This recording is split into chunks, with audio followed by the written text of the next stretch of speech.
ഇനി നമുക്ക് പാലക്കാട്ടെ നെന്മാറ ഇരട്ട കൊലപാതക കേസിലേക്ക് പോകാം. അവിടെ പ്രതി ചെന്താമരയ്ക്കായി പോലീസ് ഇന്ന് കസ്റ്റഡി അപേക്ഷ നൽകും. ആലത്തൂർ ജുഡീഷ്യൽ മജിസ്ട്രേറ്റ് കോടതിയിലാണ് അപേക്ഷ നൽകുന്നത്.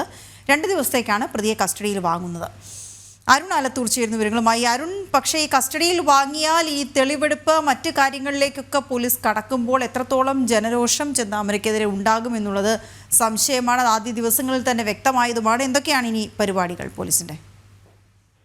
ഇന്ന് ഒരു രാവിലെ 11 മണിയോടുകൂടെ ആയിരിക്കും ആലത്തൂർ ജുഡീഷ്യൽ മജിസ്ട്രേറ്റ് കോടതിയിൽ പ്രതിയെ കസ്റ്റഡിയിൽ വാങ്ങുന്നതിന് വേണ്ടിയുള്ള കസ്റ്റഡി അപേക്ഷ പോലീസ് സമർപ്പിക്കുക എന്നുള്ളതാണ് ലഭിക്കുന്ന വിവരം. നാളെയും മറ്റന്നാളുമായിട്ട് ചെന്താമരയുമായിട്ടുള്ള തെളിവെടുപ്പ് പോത്തുണ്ടിയിൽ ഉണ്ടാവും എന്നുള്ളതാണ്.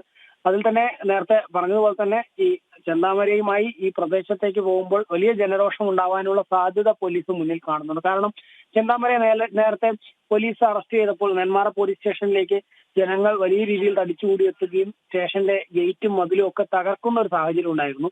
സമാന രീതിയിൽ ഏതെങ്കിലും തരത്തിലുള്ള ചെന്താമരയ്ക്ക് നേരെയുള്ള ആക്രമണവും മറ്റും ഉണ്ടാകാനുള്ള സാധ്യത പോലീസ് തള്ളിക്കളയുന്നില്ല. അതുകൊണ്ട് തന്നെ 100ഓളം വനിതാ പോലീസുകാരെ, ഡ്രോൺ നിരീക്ഷണം ഉൾപ്പെടെയുള്ള സുരക്ഷാ സന്നാഹമൊക്കെ പോലീസ് തെളിവെടുപ്പിന്റെ ഭാഗമായിട്ട് ഒരുക്കിയിട്ടുണ്ട് എന്നുള്ളതാണ്. ഏതായാലും കസ്റ്റഡി അപേക്ഷ ഇന്ന് 11 മണിയോടുകൂടെ സമർപ്പിക്കും. അതിനുശേഷമായിരിക്കും നാളെയും മറ്റന്നാളായിട്ട് തെളിവെടുപ്പ് ഉണ്ടാവും എന്നുള്ളതാണ് പോലീസിൽ നിന്ന് ലഭിക്കുന്ന വിവരം. ഓക്കെ, ശരി അരുൺ.